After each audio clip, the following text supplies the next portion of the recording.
July 20, I want to go back as a public school teacher.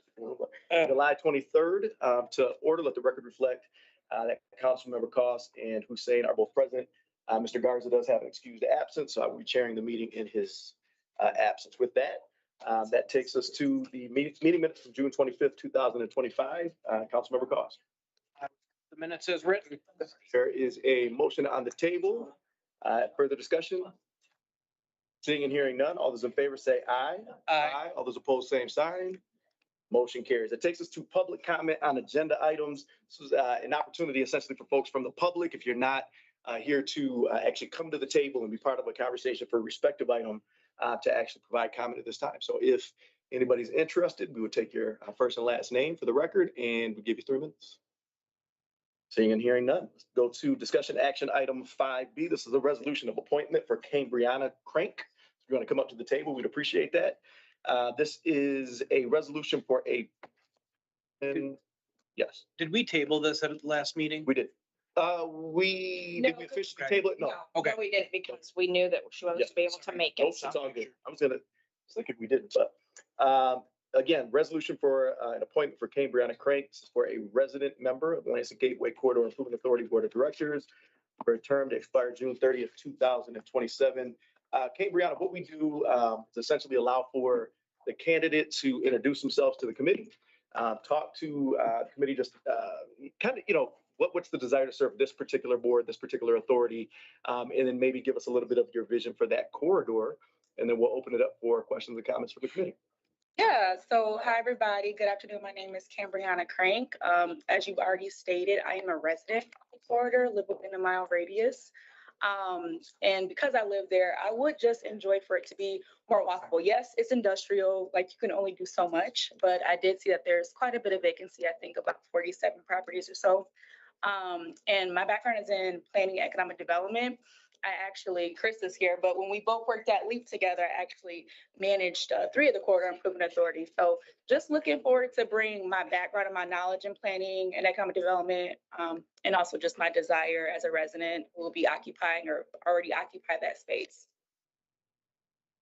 You said, and I appreciate you doing the legwork for it. You said how many vacant buildings did you? That's in about 47, and I could be off because I was reviewing it twice. You're off. I bet you're low. Okay. Okay. Well, we certainly appreciate that. Councilmember Cost, you have any questions? I don't. I guess I would ask the typical question, which is, you have time to serve on this board if put onto it, correct? Yeah. Yep. Question I really have. Well, I'll tell you what, Cambriana, I remember you from your time at LEAP. Yes, I remember you too. I do. Yep. And you always have done incredible work. So I think Thank you're you. a heck of an asset to this particular authority. And I really believe in these authorities, the work that they're doing, these plans that they're putting into place, the work that they're doing to actually implement those plans. And so I think you're going to be a nice asset. I really appreciate you being here and your willingness. Okay. As was already discussed, should this be approved, this would go before council for final consideration this Monday, which is July 28th. And of course, we'd love if you could be there to be sworn in. And if not, you can obviously make arrangements with the clerk as early as the next day. Sorry. Okay. All right. So with that, Councilmember Cost, do we have a motion? I would move the resolution to appoint Cambriana Crank as a resident member of Lansing Gateway Corridor Improvement Authority Board of Directors, term to expire June 30th, 2027. All right. There is a motion on the floor. Further discussion. Seeing and hearing none. All those in favor say aye. Aye. Both same side. Approved. Thank We'll you. get you out of here because we know you got other obligations. Yep, absolutely. We'll talk to you soon. Have a good afternoon. You too. All right. Oh, man, my man Stevens, come on up to the table. Stephen Robertson. This is an appointment for Stephen Robertson, at-large member of the Board of Zoning Appeals, term that expired June 30th, 2026, and kind of saw how it was done, right? So just tell us a little bit about yourself, your kind of interest in this particular board, and then anything you bring that uniquely qualifies you for this particular board, and then we'll open it up for questions and comments. Okay. All right. Yeah. I prepared a little short Go statement. for it. Yeah. My name is Stephen Robertson, and I'm a lifelong resident of Lansing and a native of Lansing. I'm 42 now, so been here for 42 years. I'm honored to be considered for the Board of Zoning Appeals because I understand how important zoning is to building strong and self-reliant communities across our city. Though my work through my work actually in residential and commercial real estate, I've seen how zoning decisions impact everyday people, whether it's housing, businesses, or just neighborhood growth.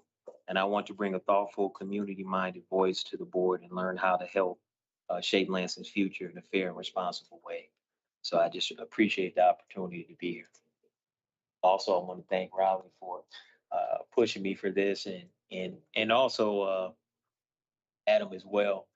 I've been knowing Adam, I think, for maybe at least 10 years. Like 10 years. 'Cause I used to have a business on the south side and was trying to, help that area over there, but always had a heart for the city and want to see it move forward in a positive way. Excellent. Councilmember Cost. Yeah, just the one question, which is if you're put onto this board, you certainly have time to serve on it, correct? Yes, yes. I have no further questions. Just very quickly, man, I was excited to see this come across our desk, man. This is exciting. So, Raul, thank you. I wasn't sure what precipitated you applying, but this is fantastic. I think with regard to some of your history with real estate, both residentially, commercially, maybe some of your experience actually on the other side, right of the table with the BZA, I think you are absolutely qualified to do a great job, and you are incredibly in touch with the community. So when you say when you talk about it, I should say bringing kind of a community voice to the BZA and maybe creating some measure of nexus between the two, I think you're uniquely, positioned to do that. So thank you. And it's good to see you, man. It's been too You long. too, man. You too. All right. With that being said, same thing. Should it be approved, it will go before council on the 28th, which is this coming Monday. We'd love it if you came down with your family, maybe took some pictures for the official swearing in. But if not, you can always arrange that with the clerk. Okay. Whether it's the day after. Councilmember Cost. Yes. I would move the resolution under the pretenses that we do get that sent. Promise email. I'll be remembering that You'll get it right after this. for the appointment Monday's of coming quick, man. Stephen Robertson for the at-large member of the Board of Zoning Appeals, term to expire June 30th, 2026. All right. There's a motion on the floor. Further discussion. Seeing and hearing none. All those in favor say aye. Aye. All those opposed, same sign. Motion carries. Hopefully we'll see you Monday. Maybe Maybe. my cousin's funeral is Okay. this coming week and I'm. Oh, yeah, yeah. Well, if you think you can, make sure you contact the office. We'll just make sure you set it up so that you're ready to be on the presentation. Okay. Sorry for your loss. Yeah, absolutely. Thank you. That's priority, obviously, at this point. So you Yeah. can't make it. No big deal. Appreciate it. Thank you. Absolutely. All right, it takes us to items. This is discussion action item D. This is a resolution from Brownfield Plan number 86 for Novi Properties, 820 West Miller Road. Just a quick recap. Developers, in this case, are Melissa White and James Denning of Novi Properties LLC. We've got questions, believe it or not, whether or not this team is out of Novi. They are not out of Hello. Novi. As a matter of fact, Novi is in Melissa's arms right now, but they are native to Lansing and looking to advance their community, which we appreciate. They are seeking a local and state brownfield plan for this particular property that's situated at Miller and Washington. It's a 4.5 acre site, 12,000 square foot, blighted, contaminated, functionally obsolete, once tax reverted property, or I should say structure on that particular property, and it's been vacant for many years.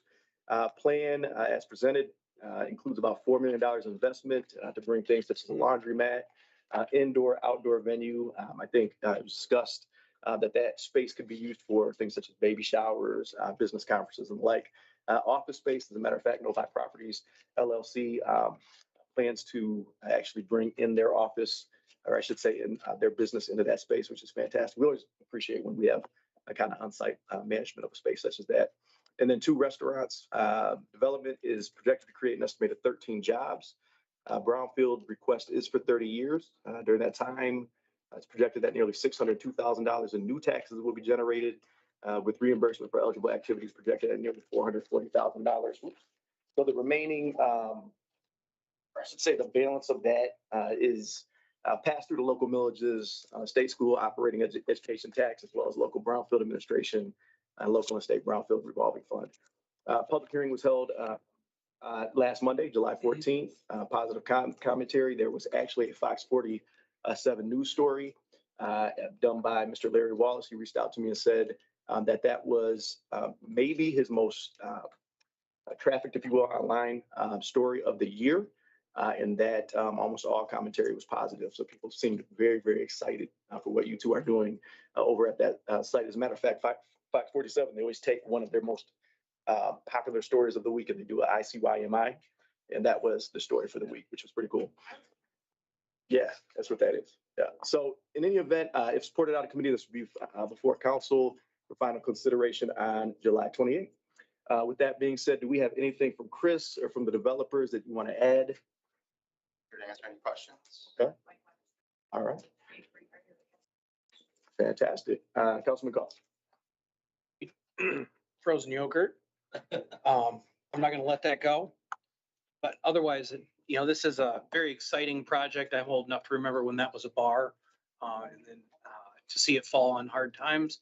I'm excited that someone is picking up that spot because those small developments in the middle of neighborhoods like that are what are going to uplift our neighborhoods. I really believe that. If you have a city center close to you, it's gonna uplift that whole neighborhood. And I really, looking at the area, just, the laundromat alone, along with the other items that you're putting in there, just sorely needed in that area. So very excited for your project.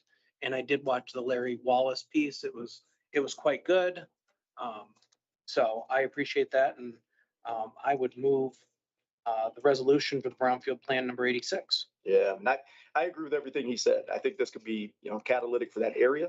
I think that particular area could become kind of a hub, a neighborhood connector. And I think we're really trying to identify kind of critical nodes throughout Southwest Lansing and support. And it's always easier when we have emerging developers and folks that are invested in our community the way you are. It makes our job a heck of a lot easier. So I'm excited about this. Appreciate the vision. I know a lot of people have encouraged you to demo the entire site. But after touring the property with you all not long ago, it has a ton, I think, of potential. And the interior, I think, is a lot more promising than the exterior. So people just don't see that right from the curb. So very exciting stuff. Again, if approved, this will go before council on Monday for final consideration. We have a motion. Yes. Okay. There's a motion on the floor. Further discussion, seeing and hearing none. All those in favor say aye. Aye. Aye. All those opposed, same sign. Motion carries. One last step. All right. That takes us to our last, second to last item, sorry. This is a resolution for Brownfield Plan number 88. If anybody wants to come to the table, I invited you guys last time. Feel free. This deals with the Michigan Avenue Rehabilitation Project, 603 through 607 East Michigan Avenue. The development team is Michigan Avenue Revitalization LLC, which is a partnership between Gillespie and Leap Thrive.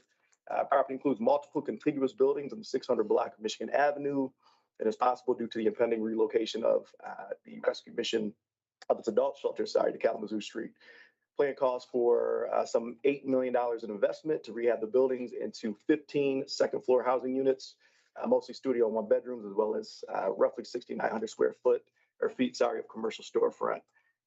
As part of our discussions, we did discuss parking. It was told us that dedicated parking spaces in terms of the residential will be 8 off-site and 7 on-site, and that the commercial store frontage will rely on existing spaces on Michigan Avenue. Because of the housing piece to this plan, 3 of the units will be designated as workforce housing for the entire plan period, which is 15 years. But it was also discussed that the other units will fall naturally into that category of rents. Again, the plan is for 15 years. New taxes generated are projected to be about $1.4 million, with reimbursement for eligible activities projected at about just a touch over $1 million, much of which will be used to pay back the LBRF plus interest that's listed in the capital stack in the presentation. Net new taxes projected to be $393,494.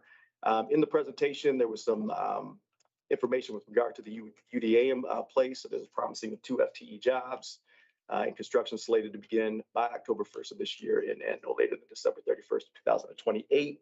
And again, this will be up for final consideration on the 28th. We have any additional input from any of the stakeholders before I turn it over to Mr. Cost? Okay. All right, Mr. Cost. Sure. Chris, if I may, I've had a lot of questions and I'm in very much support of this.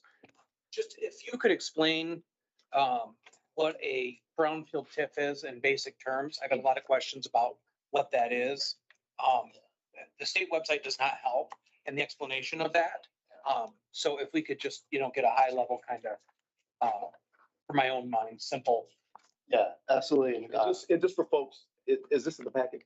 This is correct? Yeah. Okay, just for folks, as he's explaining it, page 4 of the presentation actually talks about tax increment Yeah, that graphic really tells it all. And just as an overall comment, we'd be happy to send to committee or council, or just speak with folks who've done presentations on what our different tax abatement, tax increment financing tools are. But generally, what it is it's utilizing the increase in taxes from the reinvestment of a property to take those and reimburse the developer for extraordinary costs. And specifically under brownfield, your more traditional costs, we have, demo, abatement, remediation, site preparation. It can be, removal of tanks. There's a variety of things that can be included within that. The housing TIF added on additional eligible activities to be essentially all housing activities. And that can be demonstrated from a financing gap, what would be rent loss, the lots that are proposed for the development based on what the market rent would be. So there's the cost differential there. So there's a few different ways to qualify for costs under that. But just overall, a property is worth, a minimal amount of dollars unimproved. And when you improve that property, invest in that property, the taxes are going to go up. And the difference between those two is can be captured, or at least a portion of the captured and reinvested. Okay. I think that explains it pretty easily. Yeah, absolutely.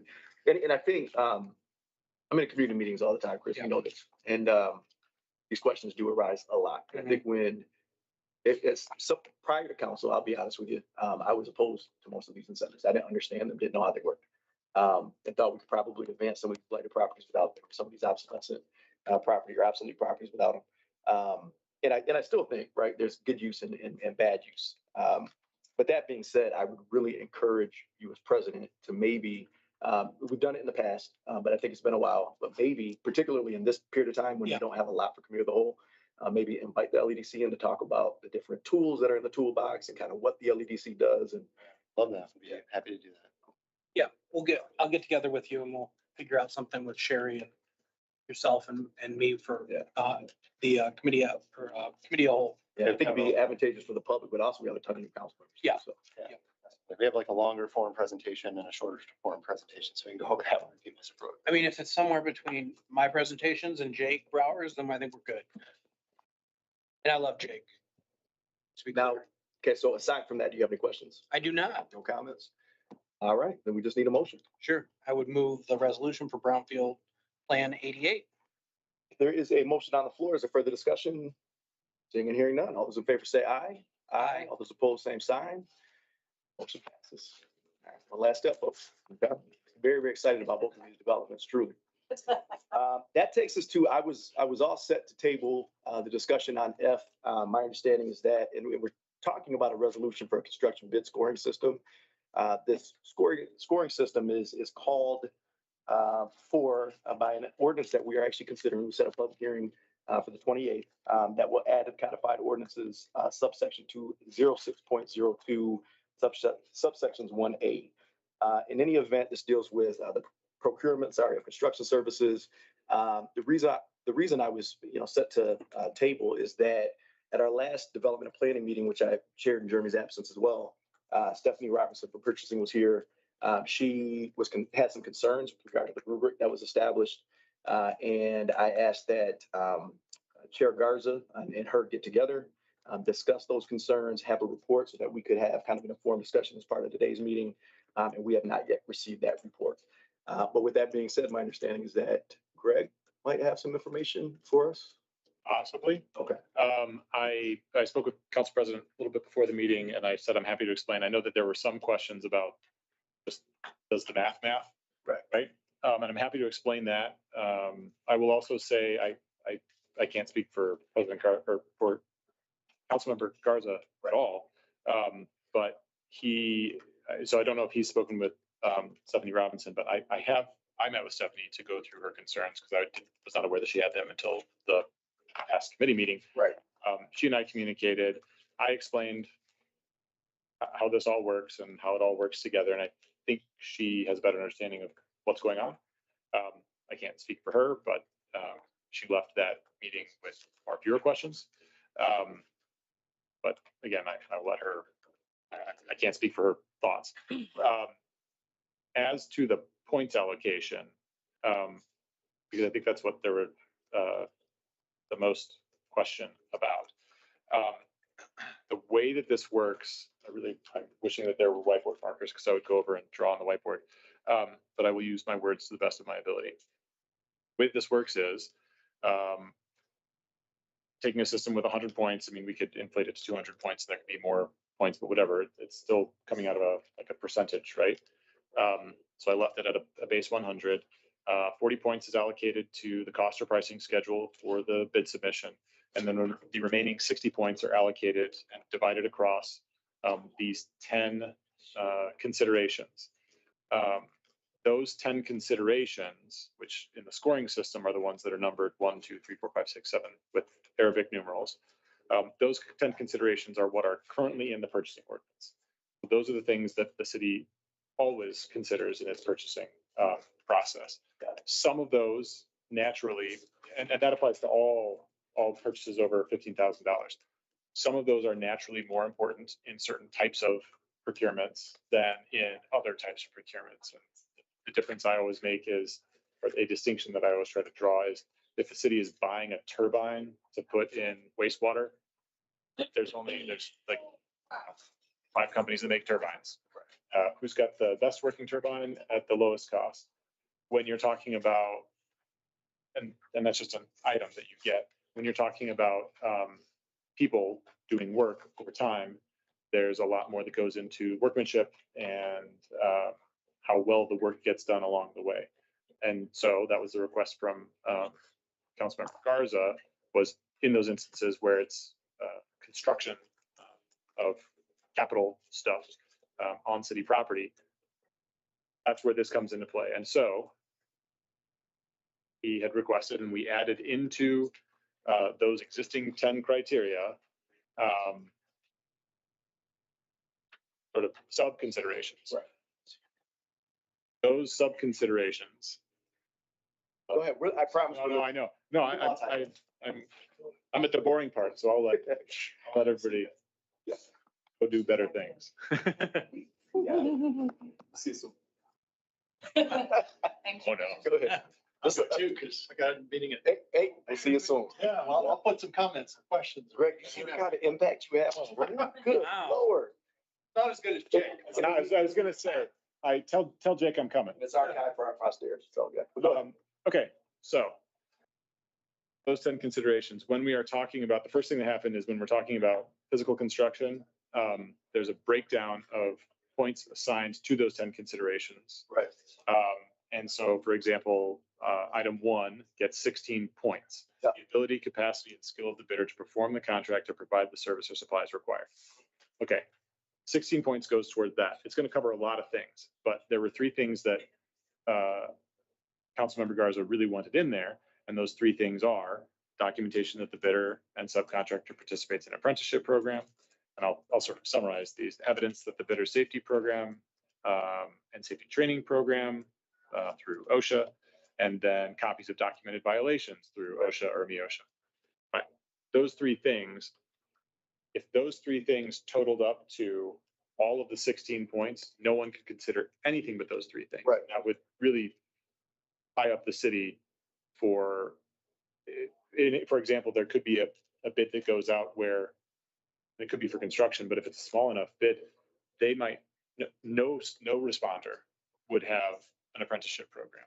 Right. And so then that's, if that's how it worked out, then nobody would get any of those 16 points. And so then the city cannot consider at all the ability, capacity, and skill of the bidder to perform the contract. There may be other indicia the city wants to look at.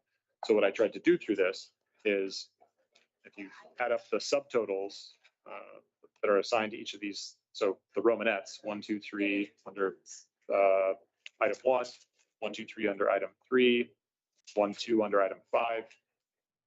Those each have a point value assigned to them, and I didn't come up with those. I mean, I worked with Jeremy to get where he prioritized how much he wanted those to be worth weighted against the other things. Right. But the main concept is that in each of those, the addition of all those subparts tallies up to about with the exception of the first one, it tallies up to about 50% of the total points for that item, that consideration. So that, in the bidding process, the city can still consider other things that may not be specifically listed here.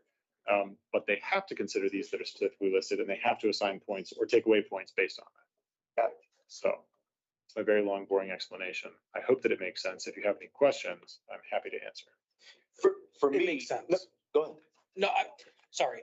No, absolutely. Please No, do. that makes sense to me. And it made sense to me when you explained it downstairs too. I get it. It's, to me, it's not that this didn't make sense. My concern Yep. was that this was a tool that was created, right? And I would assume the tool that's created to advance objectivity, fairness. The hope would be that we could implement this with as much fidelity as possible. But then the people that were going to actually implement didn't understand it, didn't understand where it came from. So I just wanted to make sure those conversations were happening. And we have time, obviously, because it's the resolution that is a companion piece with an ordinance. So I thought, well, let's pause Absolutely. and have some discussion. So I don't have an issue with any of this, but we still have time, so we can still sit on this and continue the discussion at the next meeting. When is the next meeting? Weeks from now? Which is what? Actually, it is not till August 13th. August 13th. So actually 3 weeks. And so My we would mother's have, birthday. but because we're having the public hearing on the ordinance on the 28th, we would then have both these in front of us. Yes, at the same time. Yeah, perfect. Okay, well, there's nothing to table because this was just a discussion. So with that being said, we appreciate that, Greg. Sure. Sure you know how to clear a room. Other Yeah. than that, do we have anything under other?